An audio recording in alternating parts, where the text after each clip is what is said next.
مسلمان کو یہ اسباب دے کر اللہ جل جلالہ آزمائش مطلوب ہے کہ ان اسباب کے اندر تمہاری آزمائش ہے، تمہارے لیے امتحان ہے۔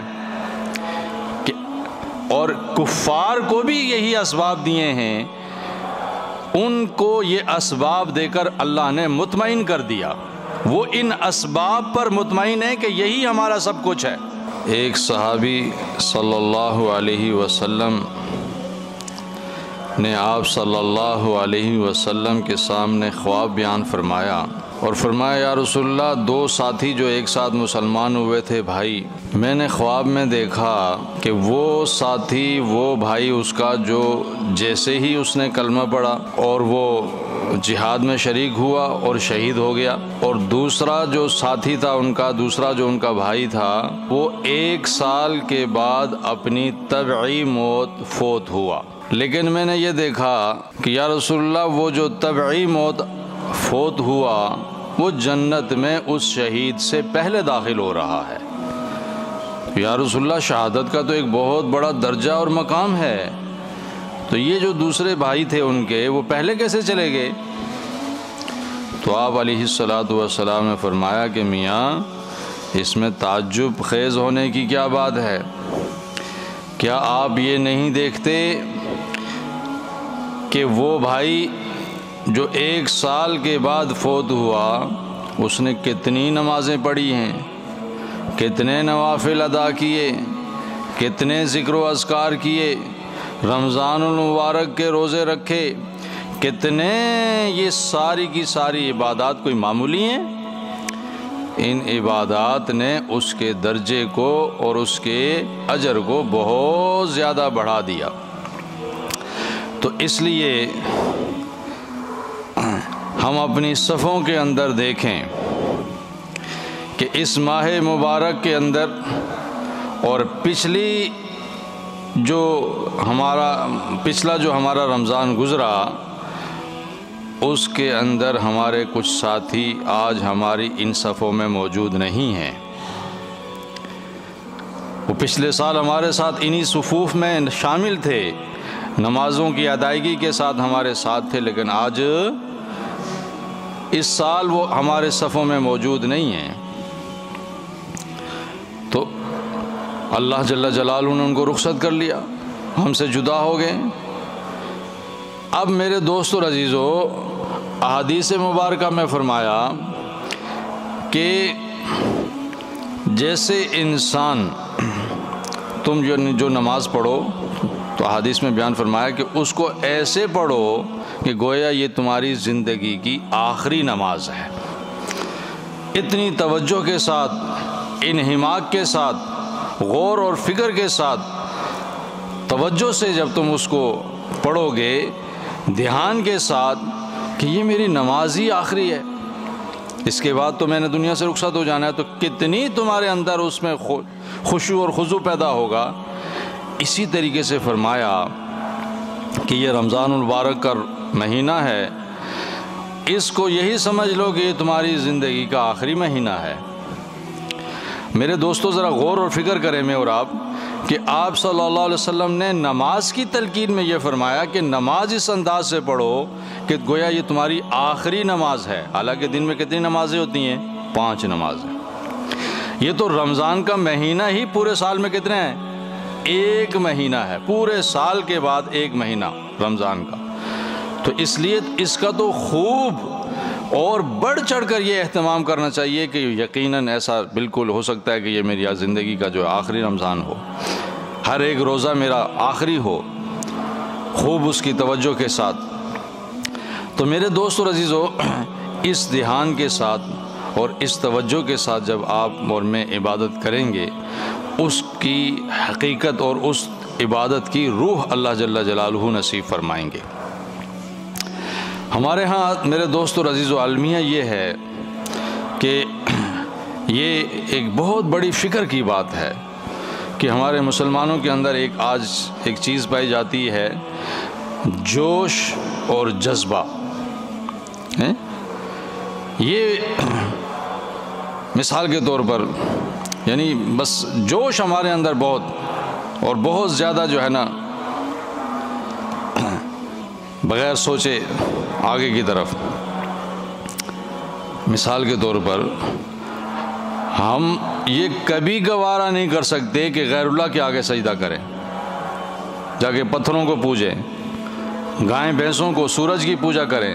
مسلمان کمزور سے کمتر یہ گوارا، یعنی یہ دیکھیں یہ اس کا جوش ہے، یہ اس کی عقل اور یہ اس کی دانشمندی ہے کہ اتنی غیرت کہ غیر اللہ کے آگے سجدہ کرنا محال.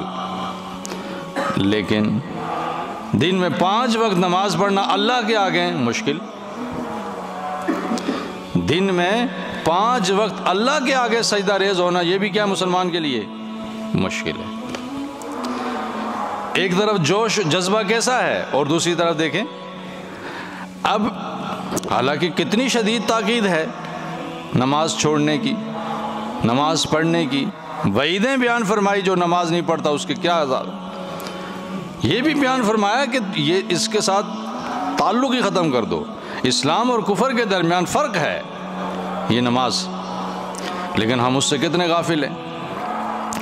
اب رمضان المبارک کی برکات سے یہ ہوتا ہے کہ بھئی ہمارے ہاں اندر تھوڑا سا جوش ابتدائی طور پر 2-4 دن 5 دن ہم دیکھتے ہیں کہ مسجدوں میں بھی کچھ آبادی ہوتی ہے، آہستہ آہستہ آہستہ اس میں کیا ہو جاتی ہے پھر کمی آ جاتی ہے. اسی طریقے سے پھر آخری عشرے میں کچھ تھوڑا سا پھر جوش اور جذبہ پیدا ہوتا ہے، پھر 27ویں کے بعد تو وہ بھی ٹھنڈا پڑ جاتا ہے. اسی طریقے سے میرے دوست اور عزیزوں ہمارے اندر کتنی غیرت ایمانی ہے، جوش ہے. آپ صلی اللہ علیہ وسلم کے ناموس پر جان بھی قربان ہے. یہ ایک عام ہمارا جذبہ ہے کہ آپ صلی اللہ علیہ وسلم کے نام پر کیا ہے، جان بھی قربان ہے. آپ کے نام پر، آپ کے ناموس پر، آپ کے تحفظ پر، آپ کی رسالت پر کیا ہے، جان بھی قربان. یہ کتنا بڑا جوش اور جذبہ ہے. لیکن یہیں پر دیکھتے ہیں کہ میں اور آپ صلی اللہ علیہ وسلم کی سنتوں کے ساتھ میرا اور آپ کا کیا حال ہے. ایک طرف جوش اور جذبہ یہ ہے اور دوسری طرف عملی زندگی کے اندر آپ صلی اللہ علیہ وسلم کی سنتیں ہماری زندگی سے کہیں گنا دور ہیں. ہم اپنے ہاتھوں سے اپنے روزمرہ زندگی کے اندر اپنے پیارے نبی صلی اللہ علیہ وسلم کی سنتوں کو روند رہے ہیں. اب بتائیں کیا اس سے آپ صلی اللہ علیہ وسلم کو تکلیف نہیں ہے؟ ہر جمعرات پیر کے دن فرمایا اعمال امت کے پیش ہوتے ہیں. میرے دوستو یہ بات یاد رکھنے کی ہے، بہت اہم بات ہے اور یاد رکھنے کی ہے کہ یہ جتنے بھی دنیا کے اندر اسباب ہیں، چھوٹا سا لے کر ایٹم بم تک یا اس سے بھی بڑی کوئی چیز آپ سمجھتے ہوں، یہ جتنے بھی اسباب ہیں داخلی زندگی کی، خارجی زندگی کے، انفرادی زندگی کے، اجتماعی زندگی کے، جتنے بھی اسباب ہیں اللہ نے مجھے بھی دیے ہیں، ہر مسلمان کو بھی دیے ہیں، کسی نہ کسی درجے میں کفار کو بھی دیے ہیں. مسلمان کو یہ اسباب دے کر اللہ جل جلالہ آزمائش مطلوب ہے کہ ان اسباب کے اندر تمہاری آزمائش ہے، تمہارے لیے امتحان ہے. اور کفار کو بھی یہی اسباب دیے ہیں، ان کو یہ اسباب دے کر اللہ نے مطمئن کر دیا. وہ ان اسباب پر مطمئن ہے کہ یہی ہمارا سب کچھ ہے. اور اللہ پاک نے مسلمانوں کو اسباب دے کر امتحان میں ڈال دیا کہ یہ تمہارا سب کچھ کیا ہے، اللہ ہے. تمہاری نظر کیا ہے، اللہ ہے. تمہارا معین مددگار کون ہے، اللہ ہے. کم من فئۃ غلبت علی کثیرۃ، قرآن میں اللہ نے اس کو بیان فرمایا. دیکھ لو کتنے چھوٹی سی تعداد میں بڑے مجمع پر غالب ہوئے. دیکھ لو کہ کتنی تعداد کے اعتبار سے عام تعداد میں بھی کم ہیں اور اسباب میں بھی کم ہیں، لیکن نظر کس پر ہے ان کی، اللہ پر ہے تو اللہ نے ان کو کثیر تعداد پر اسباب کے اعتبار سے بھی جو تھے اللہ نے ان کے اوپر کیا دیا، ان کو غلبہ دیا نہیں بلکہ عبرتناک ان کو شکست دی، جن کے پاس اسباب بھی زیادہ تھے، تعداد بھی زیادہ تھی۔ یہ اللہ جل جلالہ نے مجھے اور آپ کو میرے دوستو یہ ساری چیزیں دے کر امتحان میں رکھا ہے، آزمائش کے اندر رکھا ہے۔ یہ بات یاد رکھنے کی ہے کہ حکام سے آپ کے حالات نہیں بدلیں گے، حالات بدلیں گے اعمال سے۔ حکام آتے جاتے رہیں گے، حالات نہیں بدلیں گے، حالات اسی صورت میں بدلیں گے جب آپ کے اور میرے اعمال بدلیں گے۔ مسلمان اور ایمان اس کا مطالبہ اور تقاضا یہ ہے کہ آپ کے اعمال کیا، جیسے میرے نبی صلی اللہ علیہ وسلم نے فرمایا کہ جیسے تمہارے اعمال اللہ کی طرف جاتے ہیں ویسے ہی اللہ کی طرف سے کیا آتے ہیں، فیصلے آتے ہیں۔ تو میں اور آپ اپنی روزمرہ زندگی کے اندر غور اور فکر کریں کہ میں اپنے آپ سے اپنے رب کی طرف کیا اعمال بھیج رہا ہوں، اس میں کتنے روزمرہ زندگی کے اندر میرے ایسے اعمال ہیں جو میں اپنے رب کو راضی کر رہا ہوں۔ تو اس لیے میرے دوست اور عزیزو، اللہ جل جلالہ نے یہ ماہ مبارک مجھے اور آپ کو جو عطا فرمایا ہے، یہ بہت بڑا اللہ کی نعمت عظیمہ ہے، تحفہ ہے۔ اور یہ جو روزہ ہے، روزے تو ویسے اللہ جل جلالہ نے فرض فرمائے ہیں، اس میں تو کسی قسم کی کوئی کمی، کوئی گنجائش، لیکن ایک مخصوص وقت تک، صبح صادق سے لے کر غروب آفتاب تک، ان اوقات میں، اور اتنا بڑا اجر ہے میرے دوستو، اللہ کہتے ہیں کہ میں خود ہی اس کا بدلہ دوں گا۔ دنیا کی ساری مخلوقات جو ظاہری طور پر آپ کے دشمن ہیں، سانپ، بچھو، پتہ نہیں اور کیا کیا، شیر، دنیا کی ساری مخلوقات میرے نبی صلی اللہ علیہ وسلم نے تو اتنی باریک سے بیان فرمایا کہ سمندروں میں مچھلیاں اور بلوں کے اندر چیونٹیاں، حتیٰ کہ تمہارے جسم کے بال بھی تمہارے لیے کیا کر رہے ہیں، اللہ سے مغفرت اور بخشش طلب کر رہے ہیں اس ماہ، اس روزے کی برکت سے۔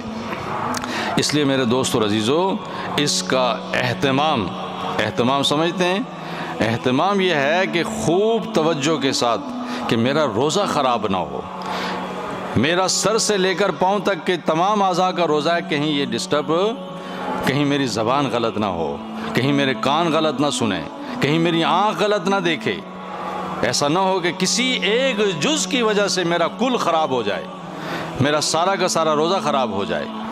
خوب اہتمام ہو اللہ سے، دعاؤں کا مانگ ہو اللہ سے کہ اللہ مجھے صحیح سمت عطا فرما دے، صحیح یقین نصیب فرما دے، اور اللہ مجھے صحیح توجہ نصیب فرما دے، جیسے نبی نے فرمایا کہ آخری روزہ، آخری رمضان، آخری نماز، ایسے ایمان کی جھلک نصیب فرما دے۔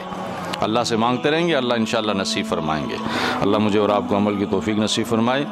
سنتیں پڑھنا جس نے سنت